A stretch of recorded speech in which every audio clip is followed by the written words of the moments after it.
Hi, this is Sarit Switzer, and welcome to the It Is Taught podcast, a podcast devoted to the teachings of Rabbi Shneur Zalman of Liadi as recorded in his most famous work, the Tanya. My hope for this show is to make these teachings accessible and relatable to the average person, regardless of prior Jewish education or affiliation.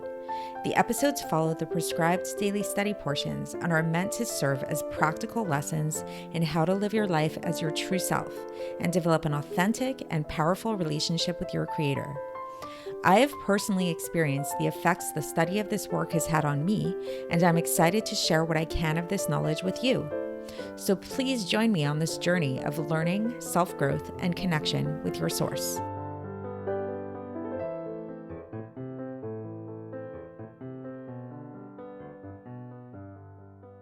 Hi, and welcome to the It Is Taught podcast. This is episode 389 for the 22nd of Kislev in a regular year.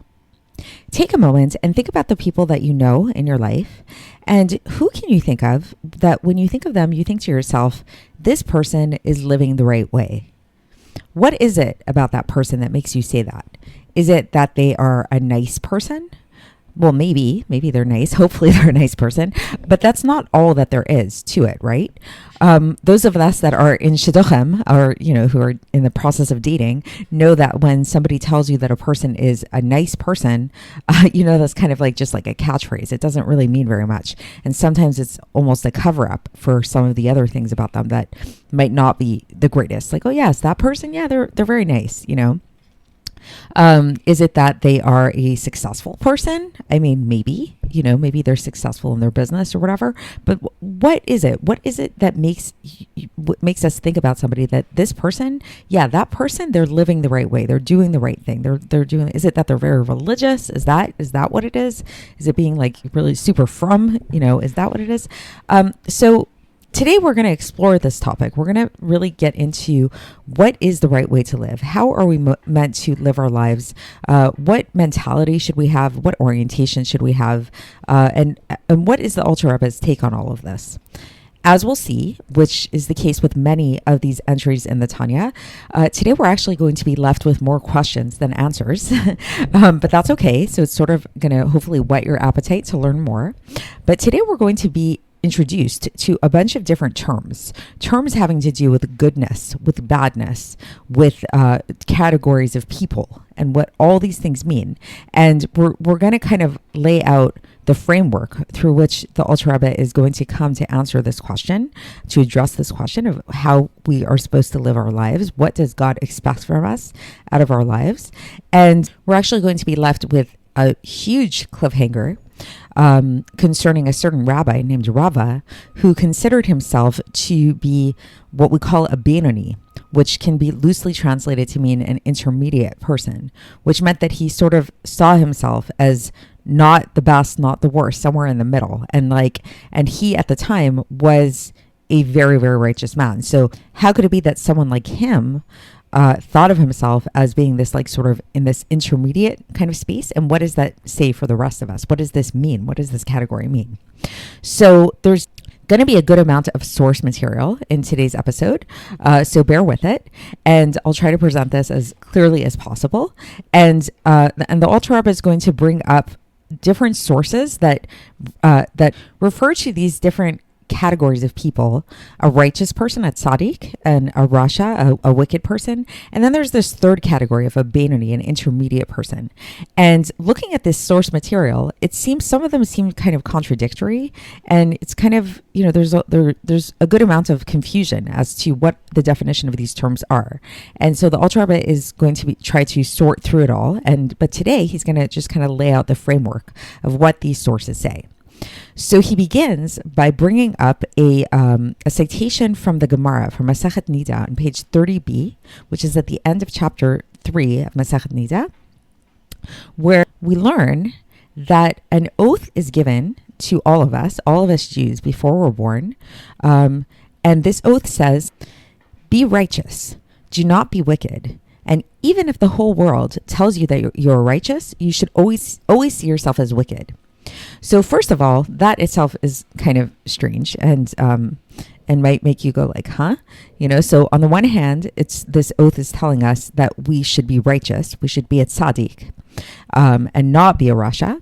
But yet, our entire lives, we should see ourselves as a Russia. So how could both of these two things be true at the same time? How could it be that we're supposed to be a tzaddik, but we're also supposed to see ourselves as a Russia? It's like, how do these two things coexist? That's the first question. And then this question gets even stronger when we look at the Mishnah in Pirkei Avos, where it clearly says there, it says explicitly, do not be wicked in your own eyes. So now we're really confused. Are we supposed to see ourselves as being wicked, or are we not supposed to see ourselves as being wicked? And now another issue comes up with considering yourself to be a Rasha, considering yourself to be a bad, evil person. So two things might happen if we have this frame of mind.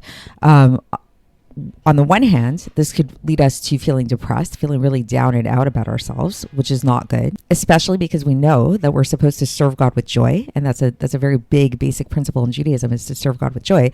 And we can't do this if we're feeling depressed.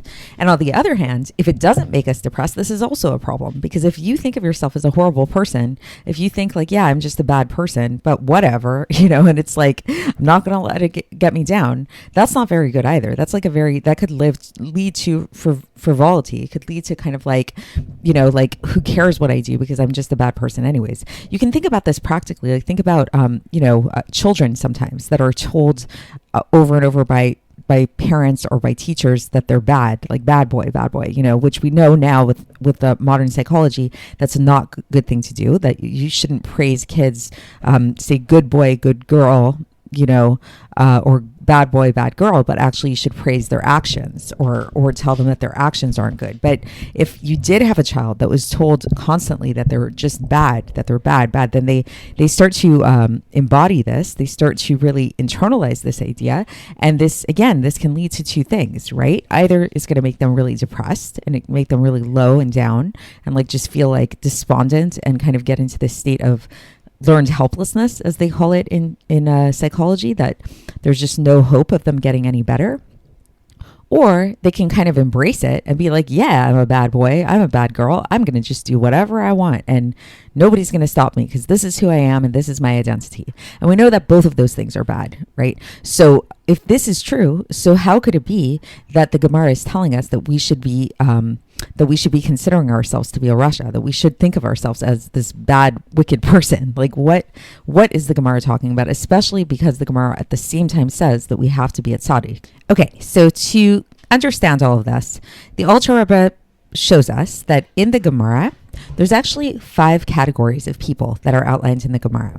Category number 1 is a tzaddik v'tovlo, it's called, which can loosely be translated to mean a righteous person who it is good for him. Category number 2 is tzaddik v'ralo, loosely translated as being a righteous person who it is bad for him. Category number 3, Rasha v'tovlo, that's a wicked person who it is good for him. Category number 4 is a Rasha v'ralo, that's a wicked person who it is bad for him. And then the 5th category is what's known as a Benoni, or intermediate person. So how does the Gemara explain all of this? So the Gemara says that a tzaddik v'tovlo, a righteous person who is good for him, this is a complete tzaddik. A tzaddik v'ralo, a righteous person who is bad for him, this is an incomplete tzaddik. So what does this mean? Complete tzaddik, incomplete tzaddik, what do these terms mean? It all requires a lot more elaboration. So looking at some other source material here, we see that in the Ramahemna, which is a Kabbalistic sefer that is part of the Zohar and in Parshas Mishpatim in the Ramahemna, then we see that there's another allusion to the tzaddik, and specifically the tzaddik v'ralo, the incomplete tzaddik, what the Gemara calls the incomplete tzaddik, or the tzaddik that it is bad for him. This means that the evil within them is subjugated to the good within them. Okay. And then we also find that in the Gemara, at the end of the 9th chapter of Brachos, it also talks about this tzaddikim or rashaim, righteous people, wicked people. It says that in the case of tzaddikim, then their yetzer tov rules over them, meaning their good inclination rules over them. And in the case of rashaim, then their evil inclination rules over them. And in the case of beinonim, the intermediate people, both of them rule over them. So that's a lot of categorization, a lot of things to unpack, and the Alter Rebbe will kind of make sense of all of this in the coming days. But now he makes this, he brings up a specific example of where we find a particular person who considered themselves to be an Benoni, and this is going to make us even more confused, bring up even more questions. So it's taught that in the Gemara there was a great sage named Rabbah, and Rabbah said, in speaking about a Benoni, he said, "You want to know what a Benoni is? I'm an example of a Benoni. I'm an example of this intermediate person." To which Rabbah's student and his nephew, actually as well, Abai, replied, "You're not letting anybody live." So meaning to say, what is he saying by that? He's saying, if you're saying you, Rabbah, who's like such a righteous person who we all look up to, you're saying you're a Benoni, you're an intermediate man, where does this leave the rest of us? Like, what does that mean that we all are? Okay, so to help us understand that, but actually to add a little bit more confusion into the mix, we're actually going to look at another teaching in the Gemara, this time from Bava Batra, chapter 1, page 16a, where there's a discussion about Job, and it speaks about how Eov declared to Hashem, he said, "God, Ribono Shalom, master of the universe, you created tzaddikim and you created rashaim. You created righteous people and you created wicked people." And this is strange because, like, this seems to be implying that God decides who's going to be righteous, who's going to be wicked. Like, where is free will in this mix? If God's just saying, like, you're going to be a righteous person, you're going to be a wicked person, what does that do to our free will? Isn't a basic precept of Judaism that we get to decide if we're good or bad? So we have a lot of questions here. What is a tzaddik? What is a rasha? And what is this weird category of a Benoni that Rabbah thought himself to be, this category of the intermediate person? So now the Alter Rebbe shifts the focus onto this category of the Benoni, which is, as we'll see, this is the lead character in this book. This book, after all, is called Sefer Shel Beinonim. That's an alternate name for the Tanya, is the book of the intermediate person, which means that this character of the Benoni plays a huge role in Chassidus and in the Tanya, and in terms of relevance to us. So we can't say that a Benoni is somebody who's like a half kind of person. Half of the time he's good, half the time he's bad. Like, that's not what a Benoni is. That wouldn't make sense, because if that was the case, how could it be that Rabbah thought of himself as a Benoni? Because we know that Rabbah, he was the type of person, I mean, he was a very, very holy man. He never stopped speaking Torah, so much to the point that the angel of death wasn't able to rule over him. Like, the angel of death had no power over him, and he was just learning all the time. So this is the type of person who's half good, half bad. Like, what does that mean? It can't be that half of his deeds were good, half of his deeds were bad. It seems like all of his deeds were good. And not only that, if we were to say that a Benoni is somebody who is half the time good, half the time bad, it also doesn't make sense, because when somebody is engaged in a sin, God forbid, at that moment that they're engaged in that sin, they're considered to be a complete rasha. They're considered to be, it's like that moment you put a screenshot on that person, that is a rasha. That's a wicked person. And then the good news is that after that person does tshuva, then at that moment when they're doing tshuva, they're called a completely righteous person, a tzaddik gamor. And even if somebody even violates like a minor prohibition of the rabbis, they're called a rasha. This is explained in the Gemara in Yevamos chapter 2 and in Nida chapter 1. So this is spoken about. Like, every single precept of the Torah is very specific and very serious, even if it seems like something minor. And if a person, God forbid, violates it, at that moment, they're considered to be a rasha. Even if somebody has the opportunity to warn a person against sinning and doesn't do this, they're also called a rasha, according to the Gemara in Masechet Shavuos, chapter 6. So it's like, this is starting to sound really intense, that any little mistake a person does, they at that moment fall into the category of a rasha. Even if a person neglects to do a positive thing. So it's like, it's not necessarily that they did anything wrong per se, like that they violated any prohibition, but even neglecting to do something good. So for example, let's say somebody, this is specific to men who have the obligation to learn Torah all the time. If a man has the opportunity to learn Torah and they neglect to do this, they're out of laziness or whatever it is, and just being neglectful, this is also considered to be a sin, and this is in the category at that moment they're considered to be a rasha. To such an extent that the Gemara in Masechet Sanhedrin, page 99a, said that to such a person who neglects Torah study in that way, they're worthy of excommunication. They bring down a citation from Bamidbar, chapter 15, verse 31, where it says, "Ki dvar Hashem baza v'gomer, hikaret tikaret v'gomer," that because this person neglected the word of God, they should be cut off from the Jewish people. God forbid, So it's like we thus see that that there are many ways to be a rasha. There are many paths to falling, so to speak, into this category of a rasha. And so thus we go back to this category of the Beinoni. So thus we know a Beinoni is not a rasha. So a Beinoni cannot be somebody who sometimes messes up, sometimes does the wrong thing and violates the Torah. It has to be somebody who never violates anything in the Torah, which is how we can understand that Rabbah did consider himself to be a Beinoni. So this is officially where today's episode ends. There's a little note at the end, which I'll get to, but just to take a moment here to understand this. So the main point to take away from here is this idea that being a Beinoni is a pretty high level. Like the fact that Rabbah considered himself to be a Beinoni means that that being a Beinoni is not so simple. It's something that is somebody who doesn't ever sin, ever at all. Which brings the obvious question: if that's what a Beinoni is, what's a tzaddik, right? And we'll get to all of that and more soon. And the Alter Rebbe, being very meticulous and very detail oriented, he concludes today with actually a note from the Zohar, a note addressing something in the Zohar, rather, where in the Zohar, there's a place in the Zohar, in the third part of the Zohar on page 231, where there's a classification of a tzaddik as being somebody whose sins are few. So, and this is the question that Rav Hamnuna had to Eliyahu, is he said that, that it seems like that a tzaddik is somebody whose sins are few, which seems to imply that tzaddikim do sin. They just don't sin that much, which would seem to contradict what it is that we've been learning, because we know that a tzaddik is on a higher level than a Beinoni. If we're saying that a Beinoni never sins, how could we say that a tzaddik sometimes sins, right? But then we see that Eliyahu answers Rav Hamnuna, and he gives him this definition of a tzaddik v'ralo, a tzaddik who is bad for him, and he gives the Ramahemna's definition of a tzaddik, namely a tzaddik v'ralo, a tzaddik who it is bad for him, which, if you recall, as we learned earlier in the Ramahemna and Parshat Shvatim, it said that a tzaddik v'ralo, a tzaddik and it is bad for him, is somebody who the evil within them is subjugated to the good.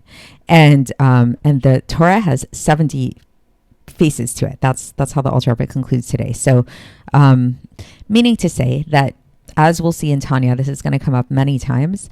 There are many ways of looking at different issues, different things that come up. And lots of times we see, even in today, we looked at, many different citations that seemingly contradict one another, and there are ways to resolve them by kind of delving deeper.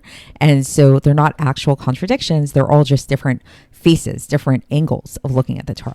So that's it for today. So I hope you enjoyed this. And so just again, in conclusion, our main takeaway here is that we're trying to figure out the right way to live our lives. How is it that we're supposed to live our lives? Are we supposed to be tzaddikim? Are we supposed to be beinonim? Are we supposed to see ourselves as rashaim, as evil people? Are we not supposed to see ourselves as evil people?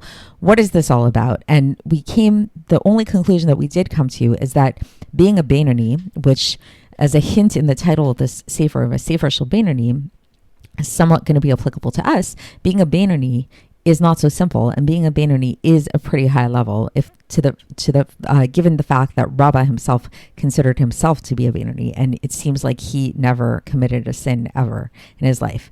So to be continued, and we'll continue tomorrow when we get deeper into this and hopefully get some clarity on all of these questions that we brought up today. I'll speak to you then. Thanks for listening to the It Is Taught podcast, hosted by Sarit Switzer. This podcast is dedicated in loving memory of my maternal grandfather, Avraham Yitzchak ben Binyamin HaKohen of blessed memory. Music by Shoshana. If you enjoyed this episode and would like to support the show, please share it with others and subscribe on YouTube, Apple iTunes, Spotify, or wherever you listen to podcasts. And make sure to leave us a 5-star review. To find out more about the It Is Taught project, including more information on my soon-to-be published book, please visit our website, itistaught.com. To catch the latest from me, follow me on Facebook, Instagram, and Twitter. Looking forward to speaking with you tomorrow, and until then, have a great day.